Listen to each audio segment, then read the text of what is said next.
That's That's once again so an easy assumption of his motive in his mind. He sees the opportunity and goes, "Oh shoot, a new opportunity," as he always is, playing the field, like we said But earlier. you're doing exactly what you're saying I'm doing. You're reading into his motives. You're saying his motive is play the game, constantly play the game. I'm looking at it and going,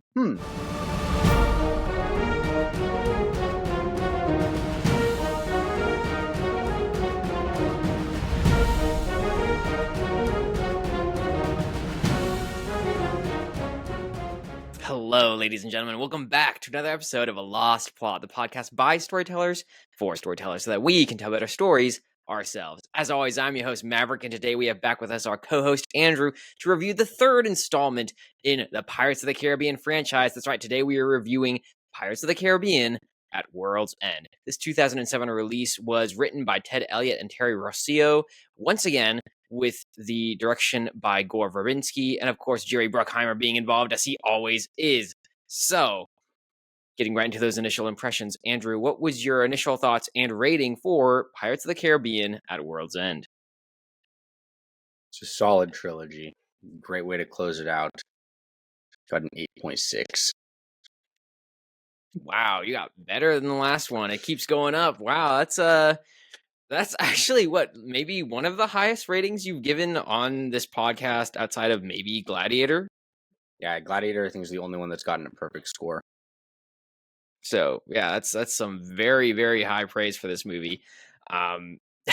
We'll see what we have to say on this one, because I think that this one is a great ending. There's a lot of great things that they have for the trilogy. That being said, I do not think that this is the best one in the series, and my review reflects that. I think that this one, while it has a lot of great things going for it, it also in some ways is the continuation of something that we've seen a lot in the Pirates of the Caribbean franchise. They continue to go over the top with some of their exuberant demonstrations of things, and this one just goes all bars lost. There's nothing stopping them from going above and beyond in some of the epic scenes they have, to the degree that I think some of them are frankly just unbelievable. But we'll get into that today. My total rating for this film was a 5.55. So right within the enjoyable aspect of the film, and I would rewatch it for sure, but not necessarily one that I'm going out there saying this one is my top tier films. So if you're curious to see why we got those ratings, keep listening, because we will get into that for sure. But of course, we want to give the audience who are unfamiliar with the series an idea of what we're talking about. So, Andrew, you want to give the audience a summary of what Pirates of the Caribbean at World's End is all about? Sure. This film picks up where the last one left off, with Jack Sparrow locked away in Davy Jones' locker along with the Black Pearl. You see Elizabeth Swann, Will Turner, and their little merry gang of pirates trying to work their way towards the Davy Jones' locker, as well as reassembling the 9 pirate lords.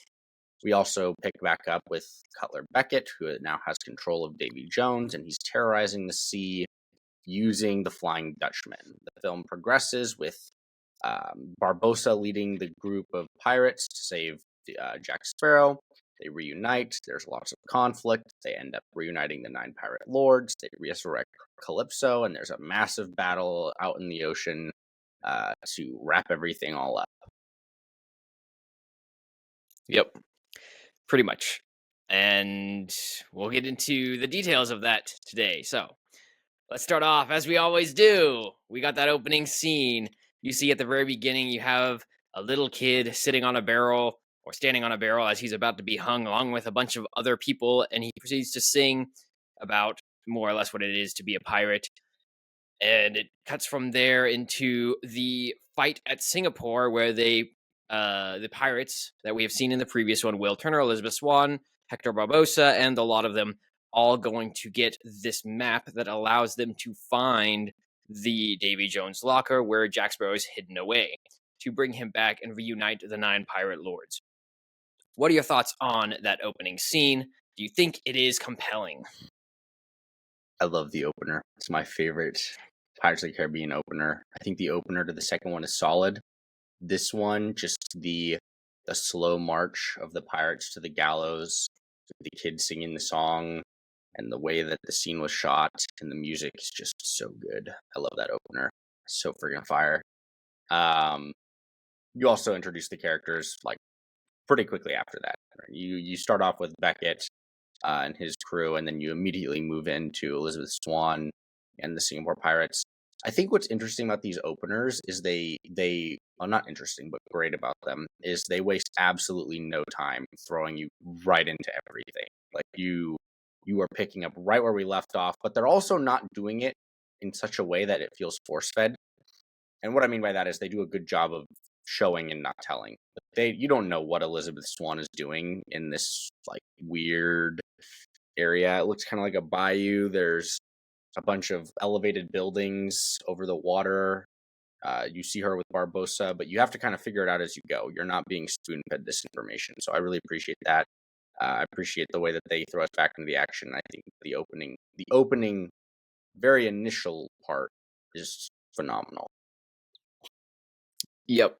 And there's two things that I thought definitely worth noting about this opening scene, right? The first is that song at the beginning. One thing I didn't even realize, which after reading up on it, I thought was I wasn't sure if I thought this was cool or kind of weird, but apparently the idea of the kids singing and then dropping the piece of eight is supposed to be a actual element that causes the film, and that was the what caused the summoning of the nine pirates lord in like a spiritual or ethereal aspect to come together. The call that they talk about when they are first talking to Sao Fang, the leader of the Singapore pirates, is directly related to that event happening. So I don't know that that's exactly clear on a watch.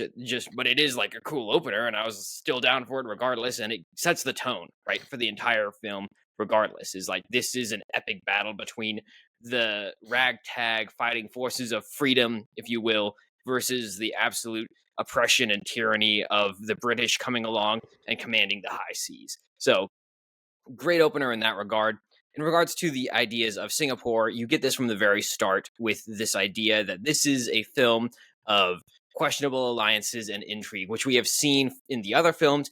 It starts off right at the beginning, cutthroat, with how all of the pirates are interacting with one another, right? You see at the very beginning, Will Turner's captured. You see also that Barbosa and Elizabeth Swann come into the area with the Singapore pirates, and they come armed, have to be disarmed, and they have their allies sneak underneath the base of the Singapore pirates with weapons to rearm their friends if need be. So even within that, you see there's a lack of trust within the groups. You see in the middle of this scene, deals are being made between Sao Fang and Will Turner and other characters as they are trying to make back end deals to get what they want. So there is a lot of this idea of, oh, we don't trust each other. I'm trying to get my own ends in the middle of this in spite of everyone else.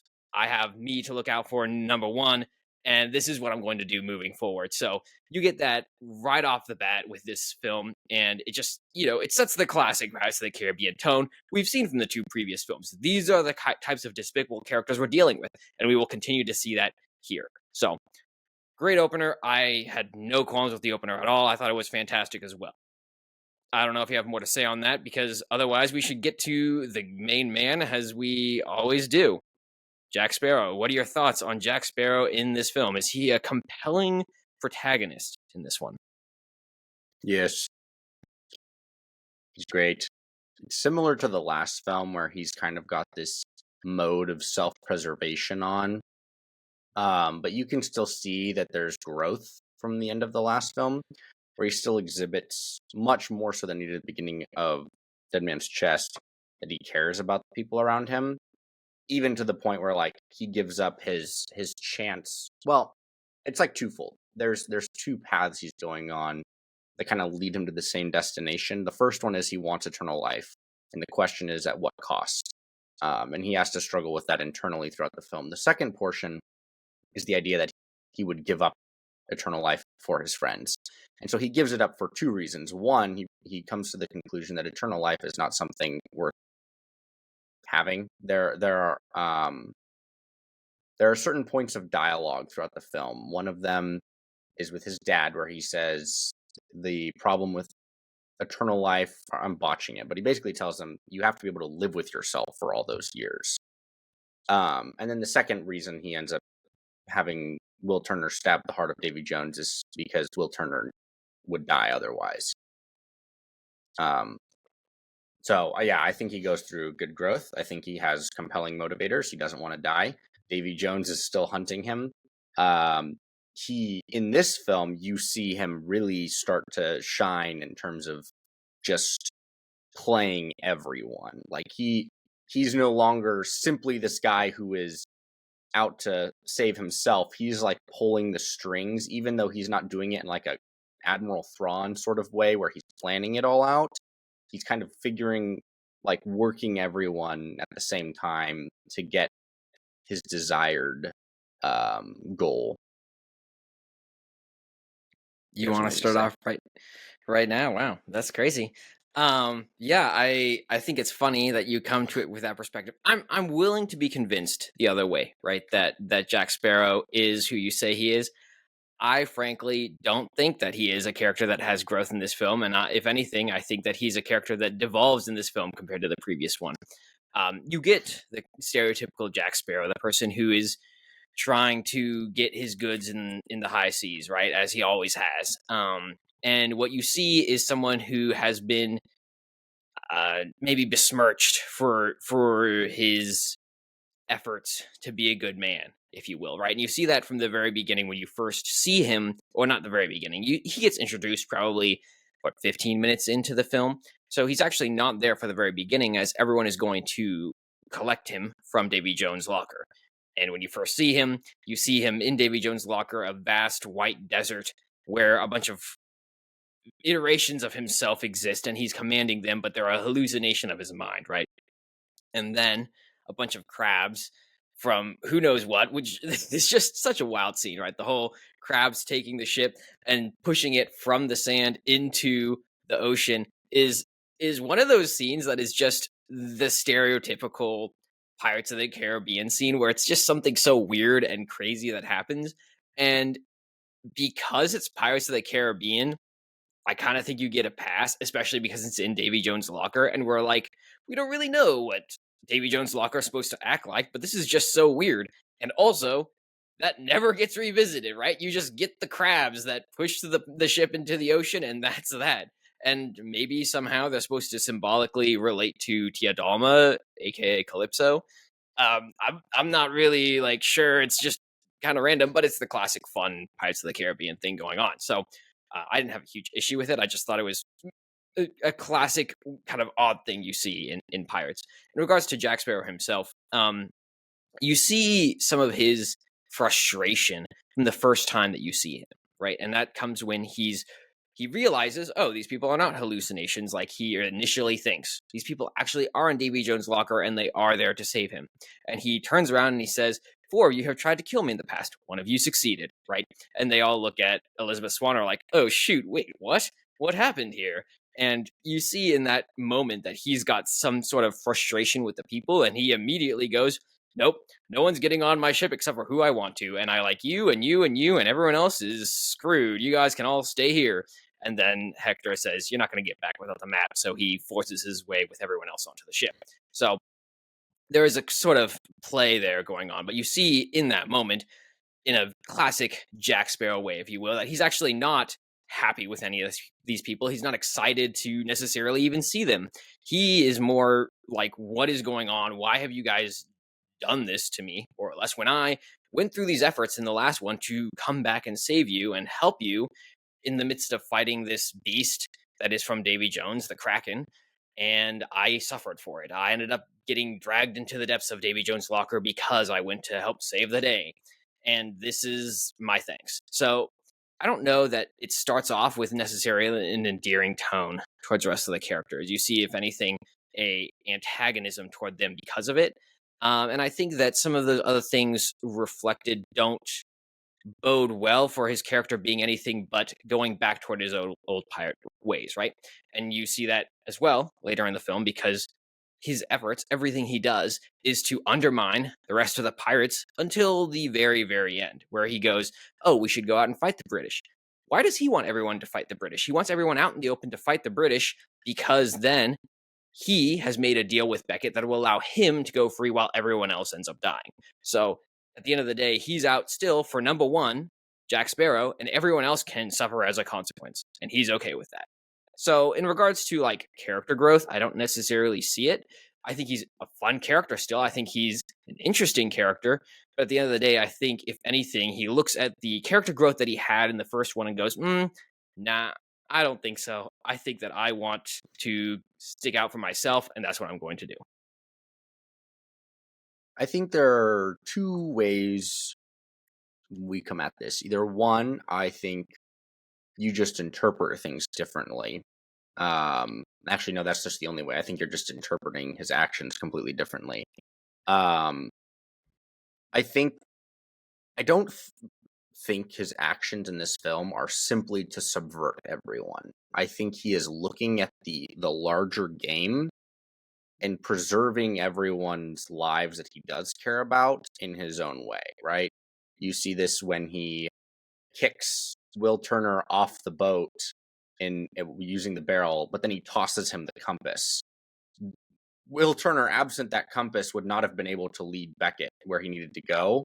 So he's giving Will Turner leverage, but also understanding the fact that like leverage with Beckett means leverage with Davy Jones as well. You get that with the vote, right? I don't think you're disputing the vote part, are you? Like that I just need clarity on that. I mean, the vote is for his own ends. The vote is he votes for Elizabeth Swann because he knows that Elizabeth Swann has already stated what her goal is. She thinks they should fight. And what does he think? He thinks everyone should fight too. Because if everyone fights, he draws them out like he said he would to Beckett. He said, Beckett, sure, you could find it yourself with the compass. You could find this location, but then you'll find it nigh impenetrable. They'd be able to last here for years. You need someone who will be able to convince everyone to come out and fight you where you will have the upper hand. And that's what he's trying to do. And so when Elizabeth Swann says we should get out there and fight, he goes, oh, perfect. This is exactly what I wanted. So who should I vote for? I should vote for Elizabeth Swann because by supporting her, I achieve my ends. Sure. I think there's something to be said, though, for the fact that Jack Sparrow. So you're what you're doing is you're taking some things he says at face value and others you're not. So his deal with Beckett, for instance, you're taking that at face value and assuming that this is what Jack actually intends to do. I don't think at any point in the movie he actually wants to ally himself with Beckett. What he wants in this film, more than anything, is Davy Jones' heart. And that is what he's struggling with throughout the film. What does he get by bringing Beckett and the pirates together? He gets them to in conflict, and he gets to go aboard the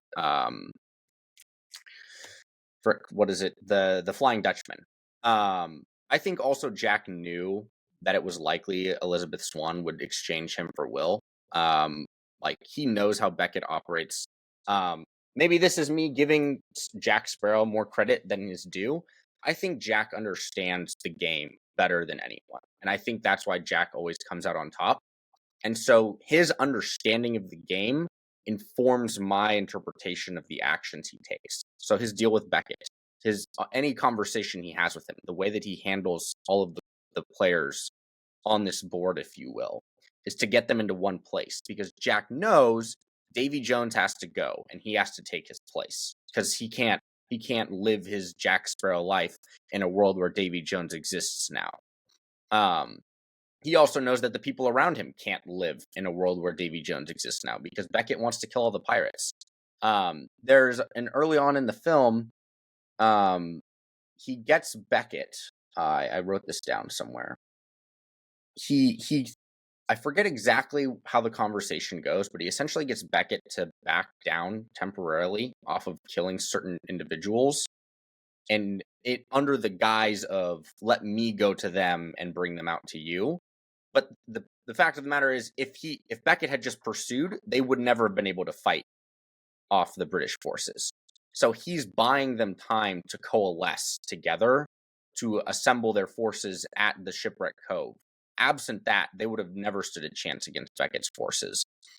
You could argue, like, sure, the Black Pearl and the Flying Dutchman are eventually the only two ships that take out the Endeavor. Is that what the ship's called?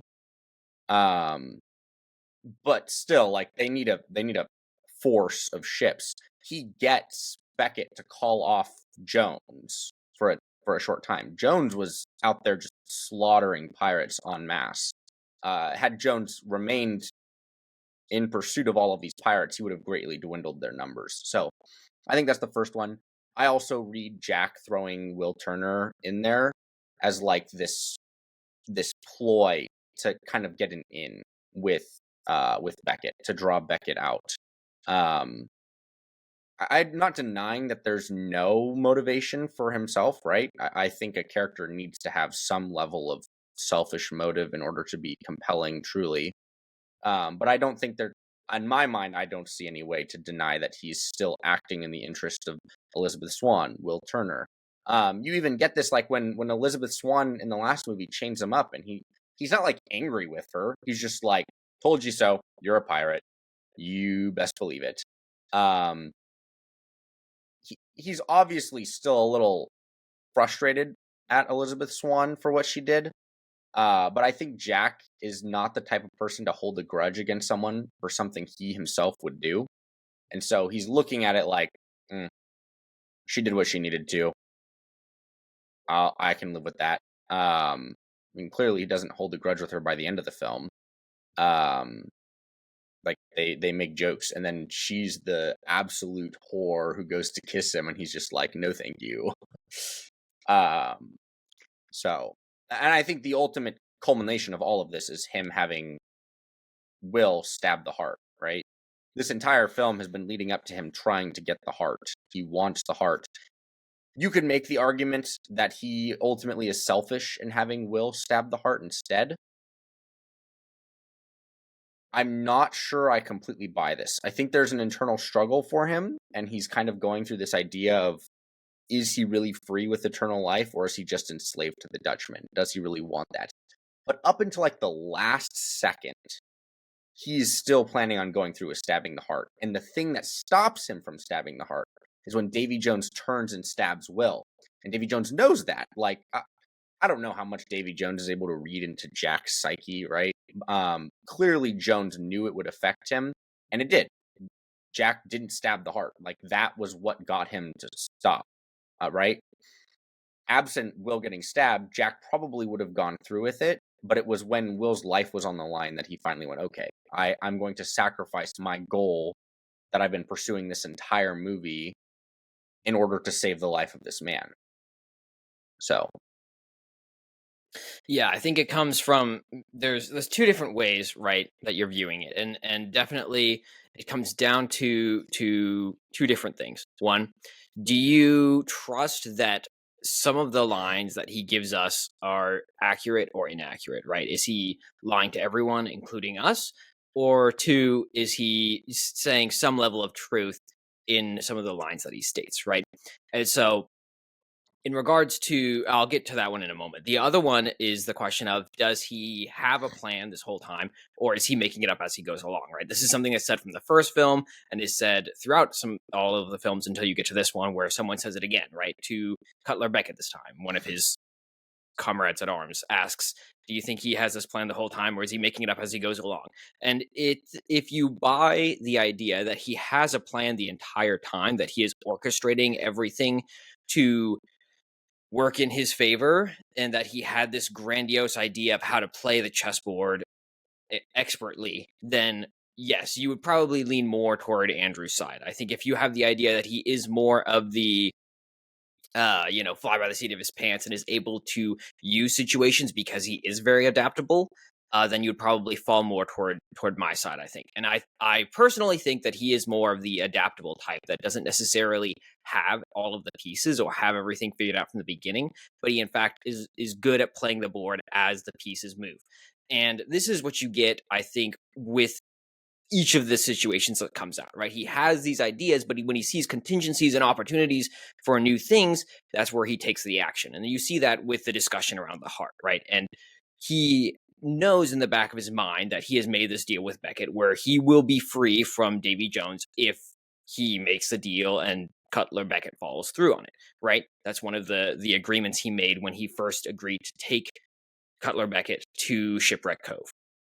At the same time, you see that he then has this idea of this discussion of, is it worth it to have eternal life. And I don't personally think that's a character growth idea there, because everything that he has in that discussion with himself, right? This is a personal discussion within his own psyche. It's not like he has a reason to lie to us in that moment. It's all a discussion about his own self-interest. And the question is living forever worth having tentacles and being free as a crazy pirate more or less the same as Davy Jones? Or is it worth it to try to not stab the heart and maybe live your life as you will, a free pirate on the high seas until you die? And that discussion within himself, he doesn't really come to a conclusion on, because he hasn't really figured out what he wants ultimately in that moment. But you see that it's nothing in that within his own self-consciousness, his own psyche, indicates that he has any interest in other people or what they would want or what they would get, which is why personally I think that's why he resists stabbing the heart in that moment, because he's thinking about, do I actually want to be the tentacled man in charge of the Flying Dutchman at the end of the day? And he doesn't really want that. He doesn't want to have the consequences of his actions. He wants to have his cake and eat it too. And if he stabs the heart, he can't really do that. And so that's why when he sees Will Turner, it's kind of a situation where he can have his cake and eat it too, because now he gets out of his deal with Davy Jones for sure. And also, he doesn't have to live with the consequences of his actions, because Will Turner gets to live with the consequences by becoming the leader of the Flying Dutchman instead. So ultimately, I don't think that any of his actions is inherently done out of the goodness of his heart. Everything has a self-serving aspect to it. And at the end of the day, that's what you get, which I think is kind of the message of Jack Sparrow, is that he is the man who is in some ways lucky. He always gets out of the situation at the end of the day and gets to live and roam on the high seas as the great pirate who goes off and gallivants across the ocean. So, I think that was intentional. I think that was the message they were trying to convey. And I think that's what you get at the end of the film, is a self-serving pirate doing piratey things. I think there's a couple key points. One, let's assume Jack, his goal, as we can see even in his own internal dialogue, is to get the heart, stab the heart. If this is Jack's goal, I think it's safe to assume he never intended to fulfill his end of the bargain with Beckett, because if he stabs the heart, Davy Jones can't come after him. There's no reason to fear Beckett anymore. So on that point alone, I don't buy his deal he makes with Beckett. I think his deal with Beckett is simply a way for him to get out of that situation that he's currently stuck in. I think on the point that you make between the two sides of like Jack being a mastermind, Jack being someone who's just really flexible and adaptable, I don't think Jack's a mastermind. I think he's really, really good at the game. Think of it like chess, right? If you're really good at chess, it doesn't matter who you're put up against or what moves that they start their game with or how the game is going. You are going to be able to adapt in such a way that you can still win the game. Jack is similar to a master chess player in the sense that he doesn't plan the game out as he goes. He simply reacts to the way things goes, the ways that things go, and he's able to manipulate and steer people in the direction that he needs them to. So when it comes to his deal with Beckett, I think he makes it in the moment, never intending to commit to this deal, because he doesn't want to just be free of Davy Jones. He wants to take the heart and stab it himself. When it comes to the idea you present of him seeing Will get stabbed and him going, oh, this is an opportunity to have someone else take it, there is no point in this film in which he tries to get someone else to stab the heart. Matter of fact, people talk about it, and Jack is constantly offering himself up as the alternative to stab the heart and take over the Flying Dutchman. When you, in the scene itself, now you have him about to stab the heart. There's no, we're going to have someone else stab it. The reaction that he has when Will gets stabbed is not one of an, oh, this is an opportune moment. The look on his face, the body language, the way that he reacts to it is very much someone who's like in shock. Like, oh, shoot, that person just got stabbed. That's someone I care about. I don't buy it as just all of the witty, standard Jack Sparrow that we have. The facade like sheds away in that scene, and you see like a very human reaction on his part when Will gets stabbed. I don't even think that we really get this reaction from Jack in many other places. Maybe when he like legitimately fears for his own life on the Cannibal Island, you see something similar where there's like this look of fear in his eyes. I just don't buy that he looked at that and thought, "Oh, this is just another opportunity." I think he genuinely does care for Will Turner and Elizabeth Swann. I think he cares for Gibbs too, as well as like a few of the other pirates that kind of follow him around to a much lesser degree.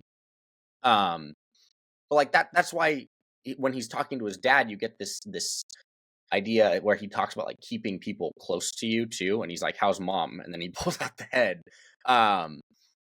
So I think the dad also plays a key role in this. I think with I think with putting Elizabeth in charge, even it shows a level of character development because when he talks to Barbossa at first, he's like, "I can just keep running. I don't have to stick around here," and he keeps saying that throughout the movie. I don't. You guys can go do your own thing. I don't care about bringing the 9 pirate lords together. And I think he starts to care about it when he realizes like he'd have to be alone in this world, absent everyone else. And you get that when that line with Barbossa when he's like the shame about being the last of anything is there's no one else after you.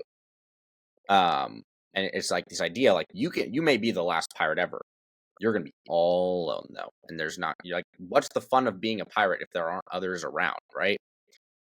Like Jack almost I get this sense throughout the films. Jack kind of gets this thrill off of playing this game. But the game doesn't exist anymore if he's the last pirate around.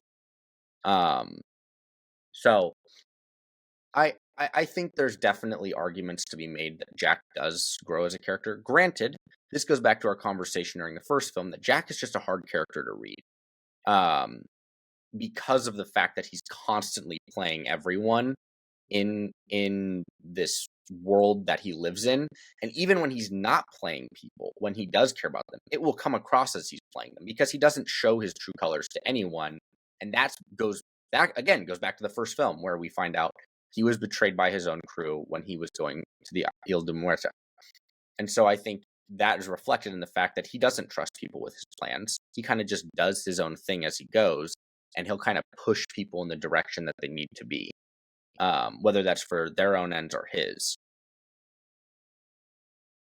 Yeah, I mean, I don't think we're necessarily going to agree on this point for sure. I think that there's definitely a strong reading into Jack's character to come to the conclusion that Andrew is coming to, just because there is little to no dialogue that necessarily supports the idea that Jack Sparrow is the one who is actually on the side of everyone else, which is, I think, in order to come to the conclusion that like Jack Sparrow is like acting benevolently for everyone else's good, you have to come to that conclusion is that everything that you're being told about him is a lie and that he actually feels completely different than everything that he's saying.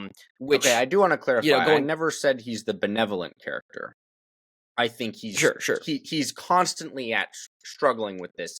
I want to do things for my own benefit, and you see that struggle come to the head when he has Will stab the heart. So that's the case I'm making. I'm not saying he is this like altruistic good guy character who just puts on this facade for everyone. Sure. I'm not saying that. Yeah. To be clear, he has still a rogue element side of him, regardless of which interpretation you take. I mean, I think that looking at multiple of the scenarios that we've talked about, the idea that he has self-interest in most, in fact, in all of these situations, is the fact of the matter, and that for a fact that every situation that he's involved with, he has some underlying motive and potential motive to do those things. Going back to Elizabeth Swann and like the idea that he votes for her, I don't think at all that says that he actually cares for Elizabeth Swann or is trying to support her in any way, because he made a deal specifically for those ends. Going back to the idea of being the last pirate, he has in multiple situations made the blatant statement that he's okay with everyone else being shanghaied for his own ends. And third, like in some of these situations, if he was truly invested in the survival of the pirates, he would have let them stay in Shipwreck Cove, stay in that 9 penetrable fortress, and continue to survive and push back against the Endeavour and every one of the other British armies to make sure that he could actually win this fight. And fourth, the reason they do end up winning the fight in that situation with the British is because of something completely out of his control, something that he didn't have really much of anything to do with. And that has a lot to do with Calypso and what Hector Barbosa does on his side, where she ends up leveling the playing field in that final battle. So I think that the idea that he is trying to do this for the good of everyone else is not necessarily strongly supported. Even the idea of stabbing the heart is one where he is pushing Will away because at the end of the day, he still is considering at that point the opportunity of living forever and what it might be worth for him. So I think at the end of the day, audiences, you'll have to look at each of these sides. I think there is, I mean, I'm not going to say that Andrew didn't make a bad case for what he thinks. So, if you agree with him, go ahead and side with him. If you agree with me, go ahead and side with me. I personally think I'm right, and he personally thinks he's right. So, that's what you get. I mean, I will say, I don't think it's very fair to say that my side has to do a lot of reading into things. I think either side has to read into things because it's the character of Jack Sparrow. You're reading into things based purely off of his language. I'm reading into things based off of his actions. No, I'm reading off of his actions too. I mean, if you look at the actions he takes, they're supporting. I think they support my side. Going back to this deal he makes with Beckett, and yet you never respond to the point that I make of the fact that there's no way he intends to go through on this deal with Beckett because he wants the heart. But that's an assumption on your part. Like what I'm saying is like he makes these side contingent plans. It's the classic thing: plans within plans within plans. That is how all of the pirates work. Will Turner has plans within plans. Sao Feng has plans within plans. Hector Barbosa kind of has plans within plans. The only ones who don't are the ones who are new to the game, like Elizabeth Swann, who's, actually, you could even say in some ways she has plans within plans, but that's her plan is just let me kiss you. Yeah, exactly. So, however you take that one on her. So I don't think that I think that's par for the course. Sure. Anyways, I still think you're having to read into things too, buddy. I don't think it's like you're presenting it like yours is the cut and dry and mine is the, I have to really read into Jack Sparrow's character. I think there are plenty of people who could walk away from this film and come away with either one of the conclusions we've come to without reading too heavily into it. Like if you just look at the movie on its face, matter of fact, not reading into Jack's actions at the very end, you're probably coming away from that thinking that Jack did that out of like care for Will Turner. Maybe. Doubtful. Okay, and buddy. Like the whole thing on like him rejecting eternal life, we also know is frankly false because he goes off to find eternal life at the end of the film. So, there you go. Anyways, sure. I don't think we need to continue this discussion anymore. We're not going to make each other that's agree my point, by more. The way. It's not that he's rejecting eternal life. It's that he's giving up one opportunity in order to save Will's life. He's giving up the opportunity because he doesn't want tentacles, bro. But we never hear him come to that full conclusion, to the point where he is about, like, the sword is like partially in the heart. We see that because of his actions. What does he do? He gives the heart to Will. Anyways. Okay, now you're just strawmanning this is John. No, bruh. Andrew, no. Yes, you are. He literally is about to stab it. Davy Jones turns around, looks at him, and goes, fine. Stabs Will in the heart. Jack goes, shoot. And then he's like, what do I do? How do I save this person? Oh, have him stab the heart instead. That's once again so an assumption of his motive in his mind. He sees the opportunity and goes, oh shoot, a new opportunity, as he always is, playing the field, like we said earlier. You're doing exactly what you're saying I'm doing. You're reading into his motives. You're saying his motive is play the game, constantly play the game. I'm looking at it and going, he was about to stab it. Will get stabbed. He has Will stab the heart. I think either way you're reading into it, you have to. Yes, but the difference is that the dialogue in the film actively supports what I'm saying. And it supports what I'm saying. No. All right. Yes, he Anyways, does. we're I've literally gonna... laid it out for anyone listening to this. Do not let Yes, him but you said you have gaslight to me. distrust everything he says. Anyways, we're gonna move on. This is devolving. Okay, I didn't say Let's talk about one of the other distrust. characters. But anyways, I didn't say distrust. I said it needs to be brought into question. You don't just take it on face value. Okay, buddy. I will Let's talk die about on Will this hill Turner. more than I died on Marty McFly. Yeah, well, Marty McFly is... Yeah, that's a. If you want to hear our thoughts on that, go back to the Future, and you can hear our discussion there. I was outnumbered. I still think I'm right. Anyways, we're gonna talk Screw about you. Will Turner. What are your thoughts on Will Turner? Do you think he is a compelling character in this film? Yep, he continues to be my favorite character. I think Will in this film is like it's the next stage of his evolution of being a pirate. In the first film, his goal was save Elizabeth. Second film, save Elizabeth, then save his father, and those two are combating each other. By the end of the second film, he thinks, well, he doesn't think, he knows Elizabeth is being a whore out and kissing Jack Sparrow, and so he feels betrayed, and rightfully so. And so now this goal of saving Elizabeth is being like pushed down the ladder of priorities in his mind. He's like, you know what? Elizabeth can clearly take care of herself. She doesn't need me to save her. So I'm devoting all of my time and attention to saving my dad. And that becomes his goal in this film. Like every decision he makes is save his dad. There's still an element of save Elizabeth, but it is in my mind very obviously secondary to his goal of saving his dad. To his deals he makes with Beckett, the deals he makes with Jones, the way he treats Jones, the way he interacts with Jack. Like everything that he does is driving him towards this goal of saving his father. Yeah, no, I agree. I mean, we can actually agree on this guy. He's pretty good. I had to say that. Will's definitely got a lot of good things going for him. It's a continuation of his progression from the last film. Everything he's doing is standing by the commitments he made, right? And so what you see in this film is a continuation of that. He's not going to get sidetracked by these other things. Everything he wants is to make sure that he made this promise to his dad that he's going to free him, and he's going to do that no matter what. And so his actions are pushing that forward.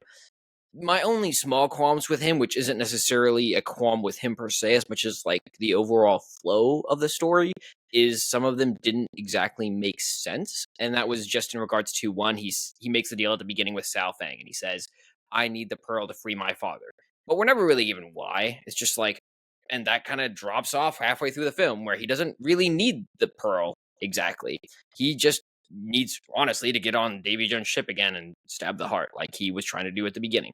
So, I mean, it's not like a big deal. It's more just like not sure why that was there, but they used it to progress the film.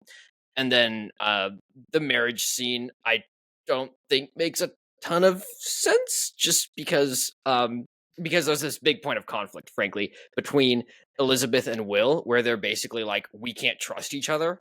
And you never see reconciliation between that. And so it's kind of a situation where they go, oh, will you marry me? We won't have another time. And it's kind of fun and kind of cool in the middle of the fight scene. It's like, whoa, someone's getting married in the middle of a massive fight. That's crazy and hilarious and awesome at the same time. But you go, would you really want to marry someone who you have actively said you don't trust and you haven't resolved that conflict yet?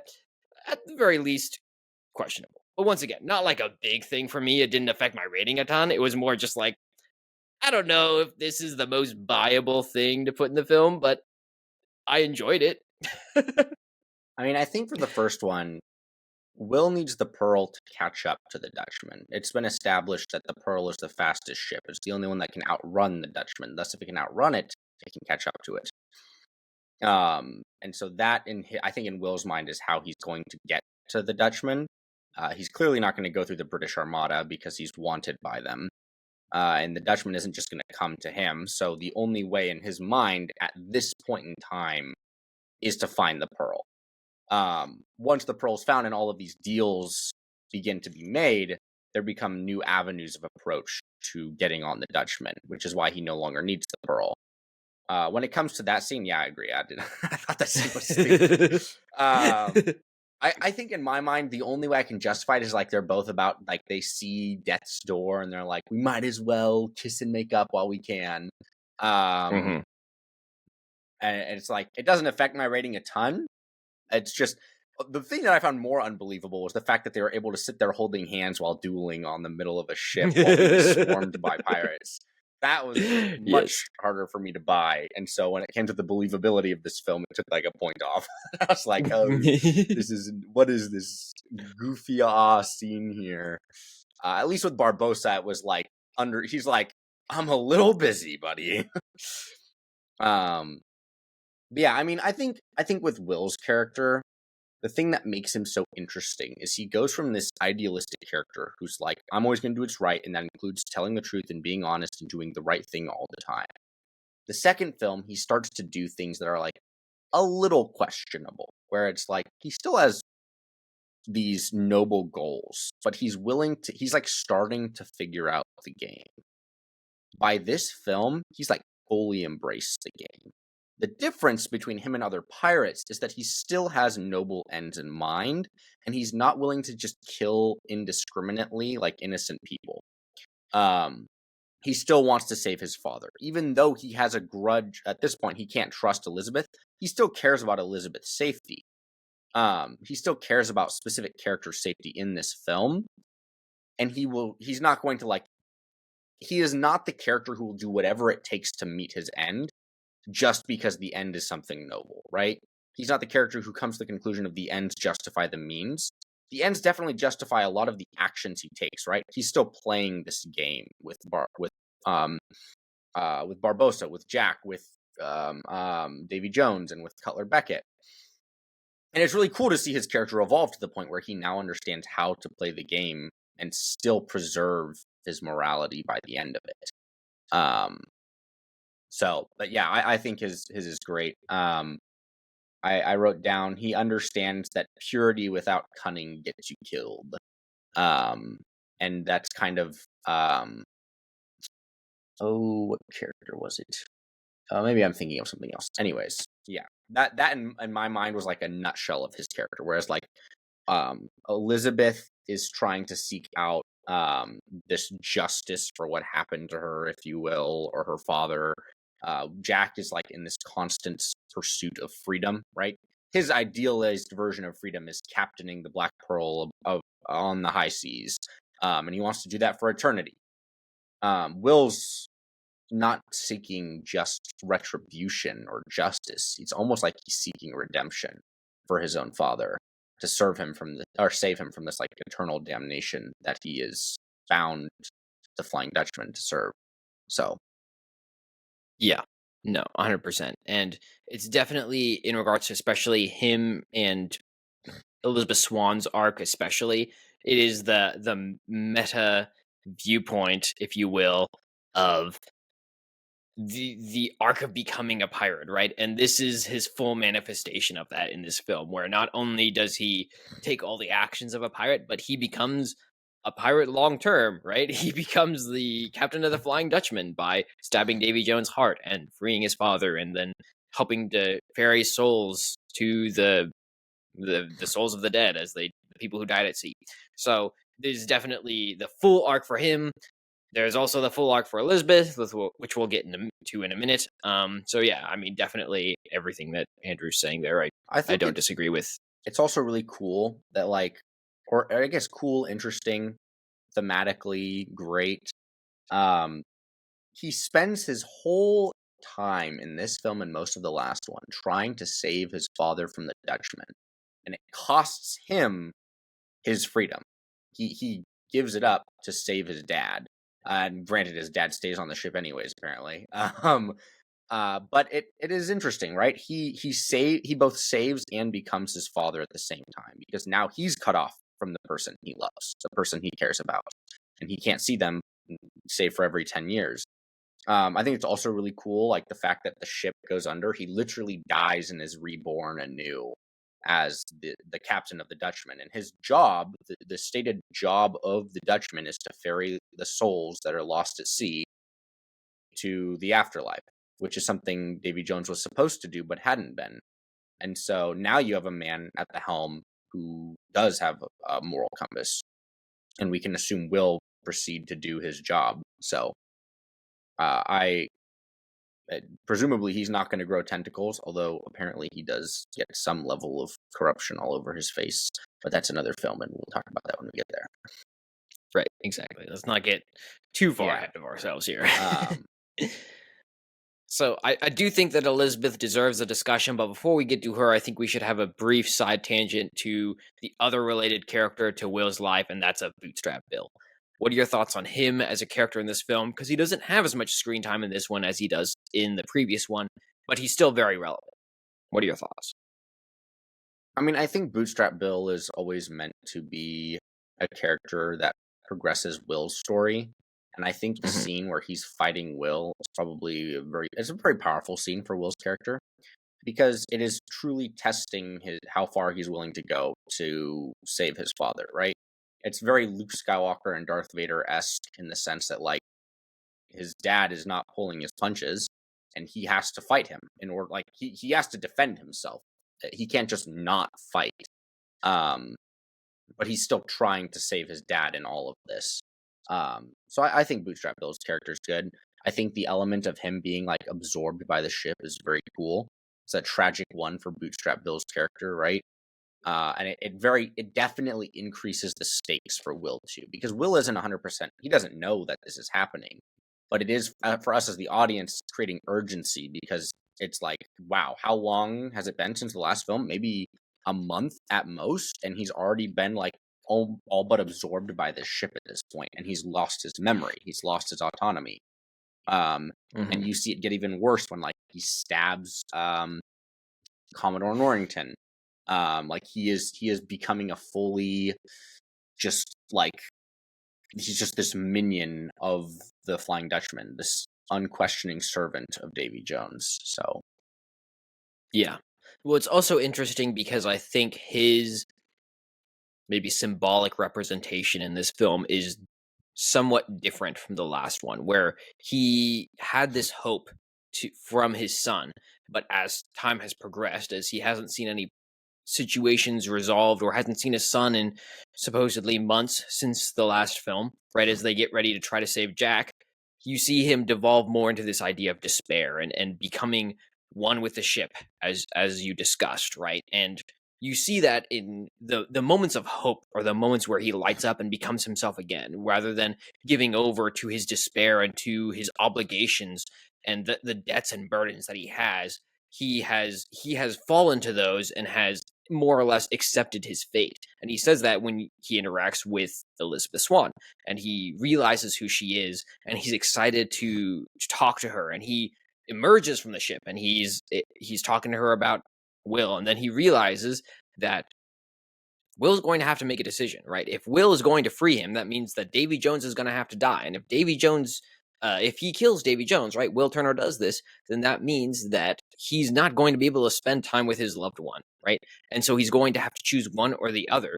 And he says the better decision is to not choose me. He says I wouldn't choose me, right? And so then he devolves back into that despair, becoming one with the ship and not having his own person, right? He loses his agency, and he says that this is the best option, and he once again is no longer able to control his mind, not able to really understand who he is. All he knows is he's part of the ship and part of the crew. And that's his mentality throughout this film, except for those few moments where he wakes back up. And that happens right at the end, where he realizes once again who he is and what he's supposed to be doing. And that hope reignites for just a moment. And he attacks Davy Jones to stop him from killing anyone else on the ship. And that's the moment they needed to bring the heart over to Will Turner, and Will Turner to save himself and everyone else as a process. So, yeah, I think that his arc is interesting. It's definitely related to the hope that he has in Will, and so Will's interactions are definitely related as well. And it's super great. It completes his arc, it completes Will's arc, and everything gets tied together very well. Which I will say for this film is they're very good at that. They did very well at taking all of these different disparate arcs with different motives and different reasons for doing things and tying them together cleanly to complete everyone's arcs in a cohesive way in the midst of chaos. So I really enjoyed Bootstrap Bill. I mean, I was a fan in the last film. I am again in this one, even though he doesn't show up as much. Yeah. I mean, you talked in previous podcasts about how you have like 3 main characters. I don't buy that Elizabeth Swann is a main character in any of these films. I could buy the argument that Will Turner's a main character, especially in the second and third ones, to the point where I think he's getting pretty equal screen time with Jack even. But I think also like Will is the one that I think easily goes through the most development as a character out of those 3. I think Elizabeth doesn't truly go through as much of a transformation because she's mentally already there. She just hasn't been given the resources or the opportunity to do the things that she's doing. But it's not like a great hurdle for her to get to certain points. Whereas like Will, you see this internal struggle with him where he's trying to balance all of this responsibility that he feels to the people around him, while also like this is a game he can't win by doing things the way that he did them in the first film. He has to evolve as a character, and so he's forced to. And it's I talk about in this first one. I really enjoy the characters that have this moral backing to them. This like at their core, they have these ethics and morals that drive them, and yet they're forced to make decisions. And that is 100% Will's character throughout these 3 films. Because he wants to do the right thing, and he is struggling to do the right thing. And what he believes is the right thing is saving his father, who was unjustly stuck aboard the Flying Dutchman. And it's why he gets so mad at Elizabeth too, because he has these things that he stands for that she is just throwing to the wind. And you get that in their interactions where he's like, what did she say? She like talks to him about a plan that he made, and he made some comment about like, well, I didn't think you need to know, or something of that nature. It was my burden to bear. Yeah. He throws her line back at her. Yeah, he's like, screw you. You clearly do not care about doing this as a team. I can't trust you anymore. I have to do this on my own now. And it's ironic that the irony in of itself is ironic, because him saying it was my burden to bear is just so echoing of his character. Whereas when Elizabeth said it, it wasn't because it was actually her burden to bear. It's because she was pulling some shenanigans. When he says it, he actually means it. Like, this is my burden to bear. I can't trust anyone else with this burden. Even though he says it as like this witty response to her, it is definitely... Yeah. Also, by the way, Elizabeth, screw you. Yes. It was like this is my burden to bear. Go screw yourself. So, yeah.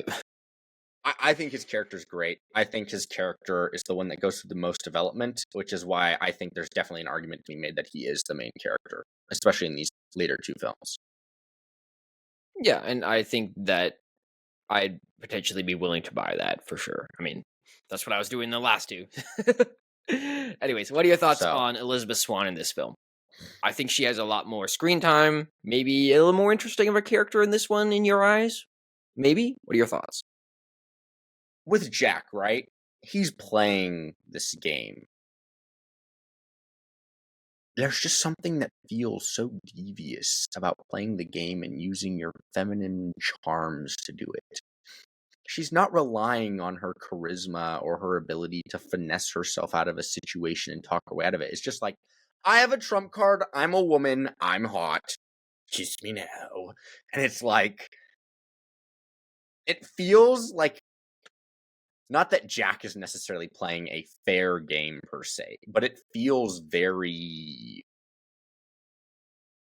like a cheap move almost, if you will, like hitting someone in the nuts. It's like, it's not a fair fight anymore, because you're not actually playing the game. You just happen to have this trump card, not by any skill that you have, but just by the nature of the fact that you're a woman, you can pull some of these moves. Sure. And now to push back a little bit on that, I kind of agree, but at the same time, that isn't that like the ethos of being a pirate? That's from the first one, where Will Turner and Jack Sparrow are fighting, and then Jack Sparrow pulls out a gun, and Will Turner says, "You cheated," and he says, "I'm a pirate," right? Like, not playing fair is the whole essence of being a pirate. Yes, I agree. I think there's some element where it's like we don't fight fair, right? But it's also like, in my mind, it's harder for me as a viewer to root for her as a character because it's not necessarily some skill that she has. Where it's like with Jack, sure, he's not fighting fair, but he's still using skills that he has cultivated. Like he has experience with this game. Elizabeth Turner, up until this film, I will say this film is better than the last one, for her at least. She doesn't really have experience with the game. She's able to get by just because of the fact that she is a woman, which it sounds sexist, but I feel like it would be a better tribute to her character as an individual in this film if she was better at playing this game, which she does by the end of this film, right? She becomes this pirate lord and is able to work and manipulate things. I don't know. I feel like her speech aboard the Black Pearl was not it. Like, she was trying to have this Theoden, King of Rohan moment, and I was just like, good job. You gave a speech, ma'am. You do. Girl power. I'm just like, it wasn't... When I watch Theoden's call to the Rohirrim, I can feel the goosebumps. I'm like, oh, this is a good speech. When I hear friggin' what's his face? It's Skarsgård, but Luthen. When I hear Luthen's monologue, oh, I'm up in arms. When I hear I don't know, I'm forgetting his name. Maximus Decimus Meridius. That's another one. Yes. Erwin, Commander Erwin's speech. That one, I don't think can be beat in my mind in terms of like, oh, this is good. You have Aragorn's speech in the last, the Return of the King when they're before the Black Gate. Like, these are moments where it's like, it feels right. Does that make sense? Like, it's like, Andrew, the podcast isn't a place to have your therapy moment, bro. Okay, shut up. I know you agree with me on this. At least on the part the idea that these are phenomenal uses of like a monologue or a speech. Her speech just didn't feel... It felt forced. Not like 100%, but like sitting there listening to it, there were some elements of it that felt like, oh, they wanted to have Elizabeth Swann have her moment. Sure. It's Disney. What do you expect, bro? Yeah, sure, right? I feel like something more natural to her would have been more of like a very brief call to arms rather than her like standing aboard the Black Pearl and giving this speech. And I think a big portion of that is like, what authority does she have over these men? Like, think about it, right? Think about Erwin.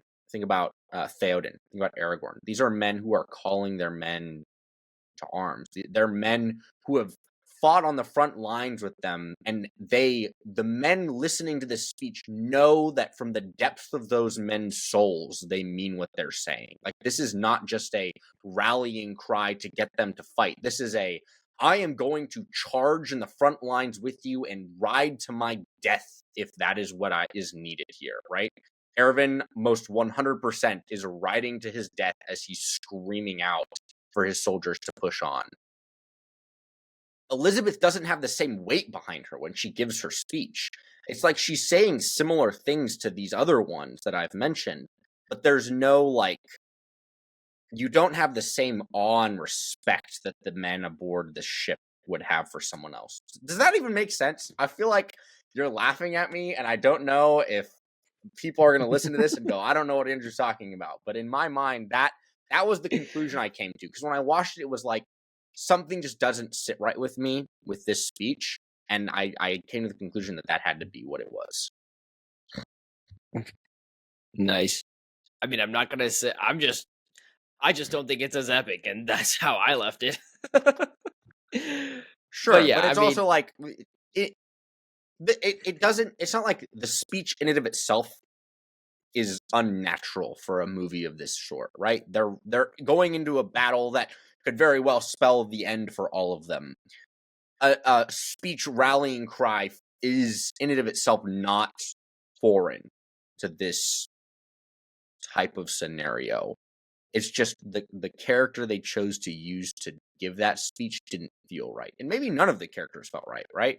I don't know that Barbossa's the one to give that speech either. He's kind of the short and to the point, like, ride to your deaths, men. Do your worst. Jack Sparrow's definitely not the type of character to give that speech. Maybe Will, but also Will's not at the point where he's the person who would give that speech either. So maybe it was just Elizabeth was the only one out of the leadership who would naturally give that type of speech. Maybe it wasn't meant to be super epic either, because she's just become the Pirate Queen. I don't know. The scene itself just wasn't one that got me goosebumps like I like to have with certain films, right? Like Gladiator, the scene when he reveals his name, right? It's so good. That movie got a perfect rating, by the way.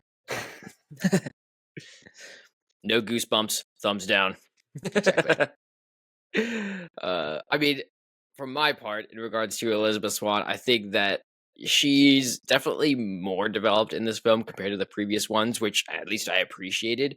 And she goes through the whole pirate arc like Will Turner does, right? She becomes a full-fledged pirate. In this case, her version of that is becoming a pirate lord, right? Where Sao Fang gives her leadership of the Singapore pirates, and then she goes on to make a effort to save the pirates by going off and fighting, right? And so that's what you get. She's in her own way embracing the pirate lifestyle, and you see that she in some ways is accepting that full-fledged when she sees that her father is dead and he's going to across the sea as one of the people who has died at sea, who should have been ferried by Davy Jones. And at that point, she has lost the last connection, if you will, to the normal life that she used to have by the death of her father.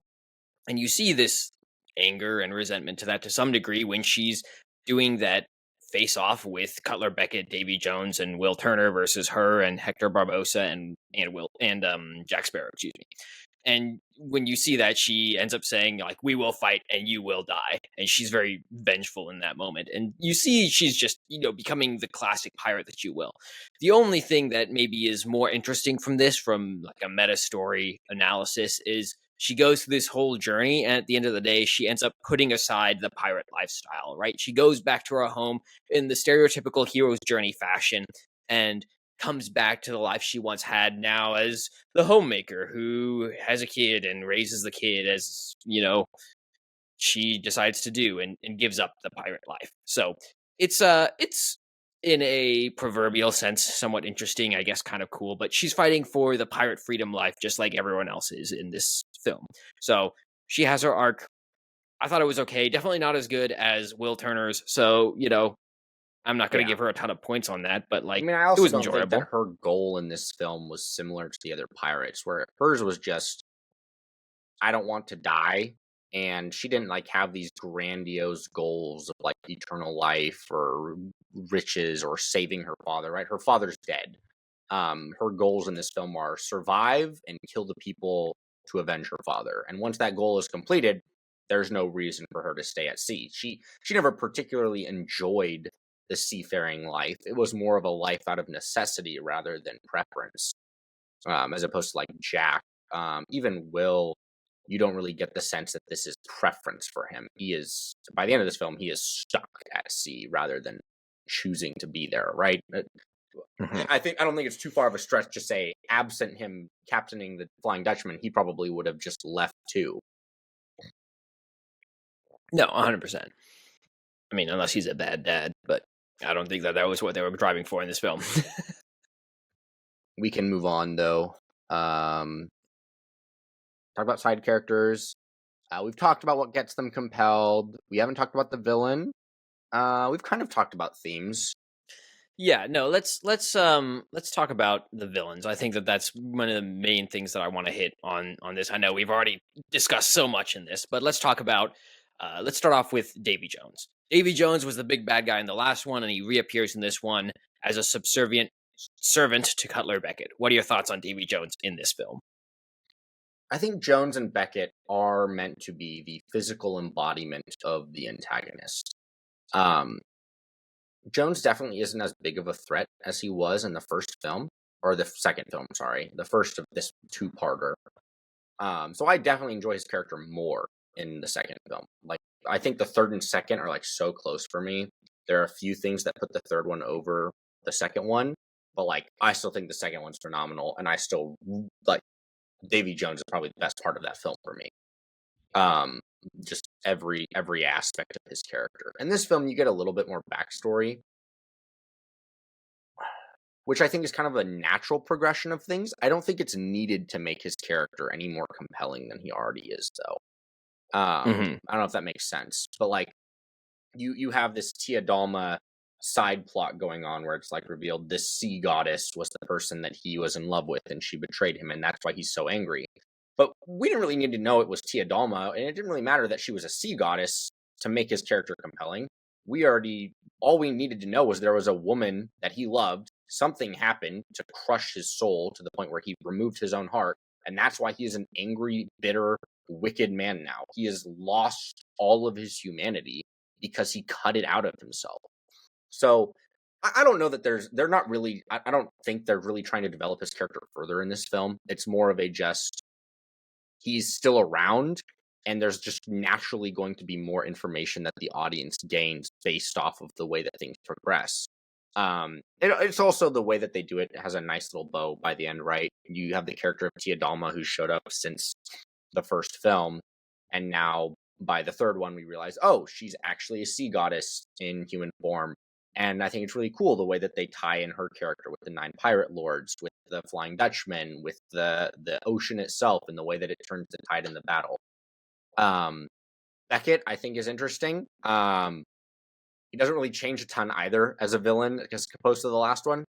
I Hmm. think, I'd like to hear what you think about this. I think the main, or one of the bigger villains in this film is just the pirates themselves infighting and having to work together, or at least should be considered as a third antagonist, if you will, because the pirates don't work together until the very end. And the only reason they do is because of the code and because they're forced to, right? And it's safe to assume they all went their separate ways afterwards, right? They have no reason to Hmm. stick together. Um, so yeah, I don't. Sure. Oh, go ahead. No, I mean, I think in regards to that, I wouldn't necessarily put them as a villain as much as like they are an obstacle in the way of achieving the goals. Is that you have people who are inherently opposed to each other in their motives and what they want. In the very idea of working together with other pirates is just somewhat against the pirate ideal, right? You are your own person. You are free to do what you will, and so the idea that you are chained to someone else and forced to do what they want is antithetical to how they want to live their lives. And so they are like, no, I don't want to do that. And so yeah, it's definitely a huge plot point for sure. I would agree that Cutler Beckett, he's definitely developed a little bit more, but pretty much the same type of character that we saw in the last one. He sees himself as like the inevitable, unrelenting force of change, right? The future is here and I am that. And I'm going to make the world shaped in my image to some degree. And you are going to come along with this or die.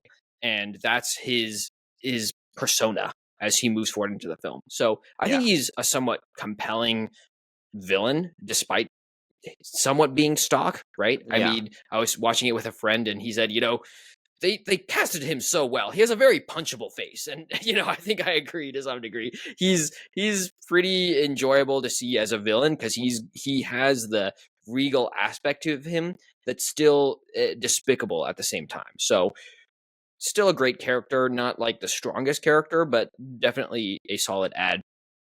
In regards to Davy Jones, I agree with everything you said.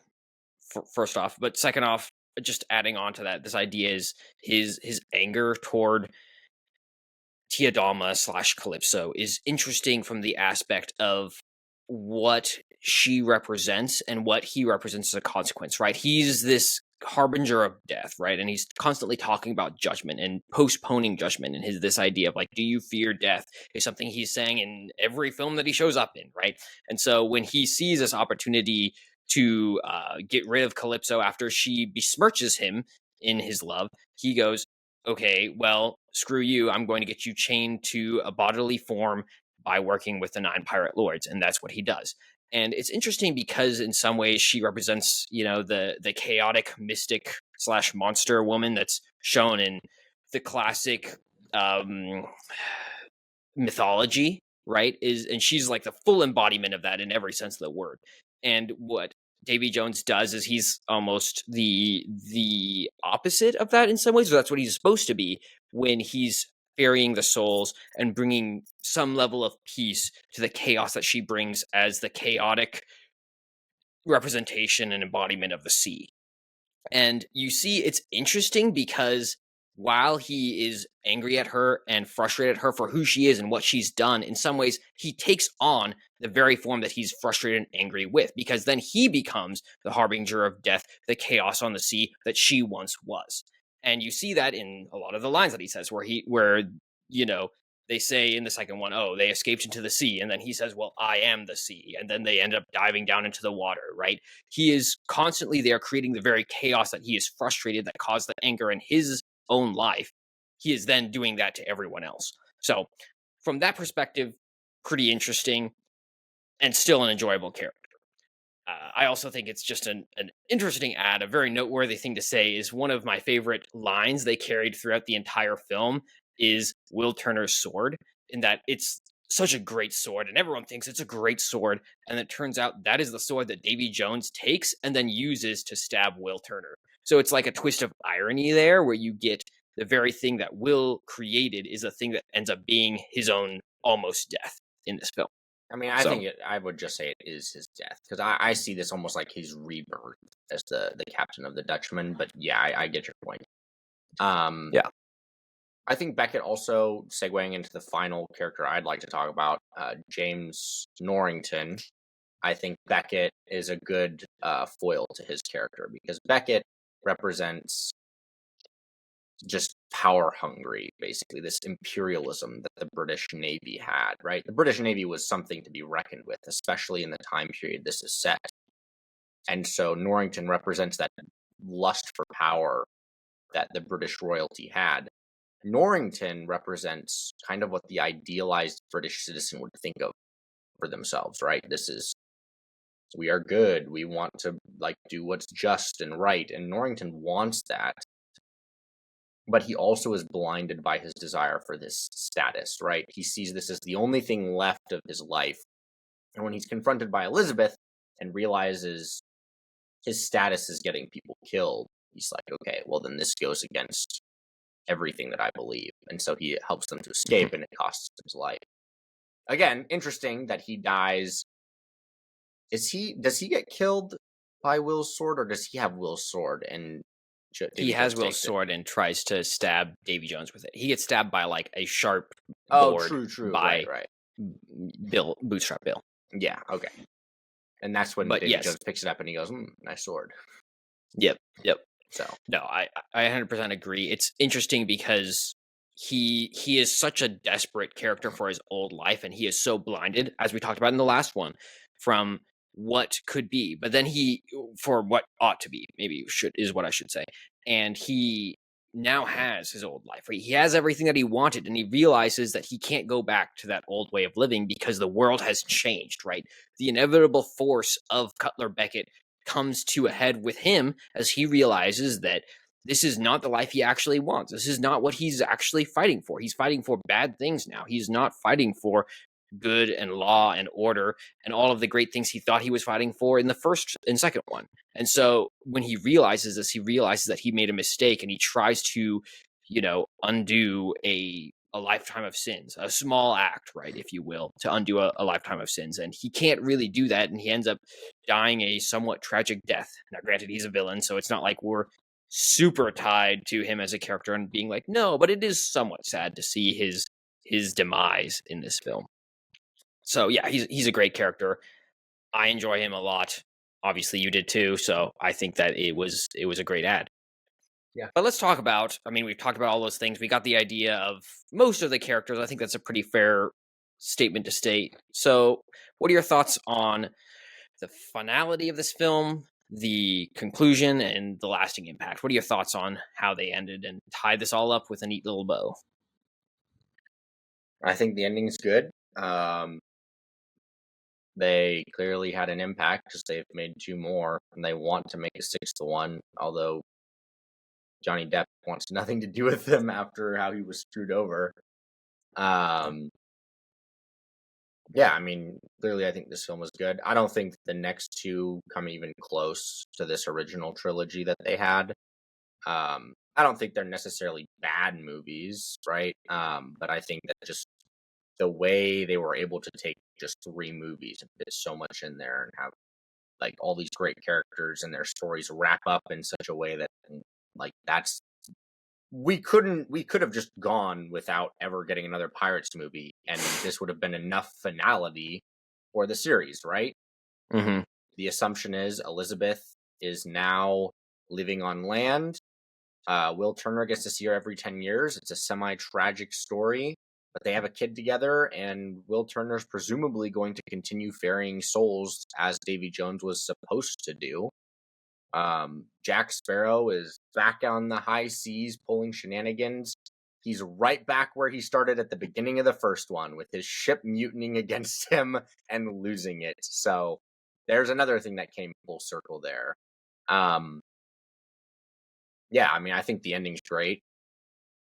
Even the second film, you don't even get the most of this cast back. The only characters you get back are... Do you get Barbossa back in the 4th one? I think you do. You get Barbossa. Yeah, you do. You get Barbossa and Jack. Those are the only 2 characters you really get back. Maybe Gibbs. I don't even know if you get Gibbs back, to be honest. But yeah, like they bring in a whole new ensemble, which I'm honestly glad they did for that film, because I like the way that Will and Elizabeth's story concluded in this one. So, anyways. Yeah. No, I mean, definitely. I think the full circle for multiple of these arcs is great. Tied everything up very well, which is a lesson for how other movies should tie things up well, is, do it like this. Now, this is a pretty complex storyline, I will say, for all the different plot lines that are going on and all the different motives and hijinkses that occur. But it's weaved well together, and they had that in mind from at least the second one. Right. So it's very adequate to say that they did that well. It had a lasting impact, obviously. The other 2 films, whether or not those are good, is a discussion for another day. But at the very least, you could look at this one and say they completed the arcs, they did everything the way they should have, and it leaves everyone satisfied and ready for a next one if it was as good as these first 3. So, and it's reflected in the box office. I mean, it was the highest grossing film that came out in 2007. It grossed $963 million, which was 3 times the cost of the film. So it's pretty significant. It's nothing to sneeze at, for sure. The only other thing I want to note is they also did the cameos very well in this one, which they had a very small cameo. And if you didn't know what it was referring to, you wouldn't notice it, and it wouldn't be a big deal. But if you did, you were like, oh, that was so cool. And it was right after they fall off of the side of the earth. You have all these little lines of dialogue that play in the background, and it ends with "Dead men tell no tales." And then you first see Jack Sparrow. The line of "Dead men tell no tales" and everything that came before it in that background sound is actually from the original pirate ride.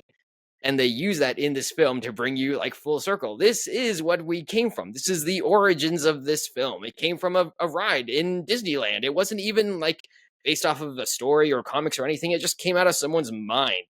And it was pretty cool. It was just a little ad there that I thought I appreciated it.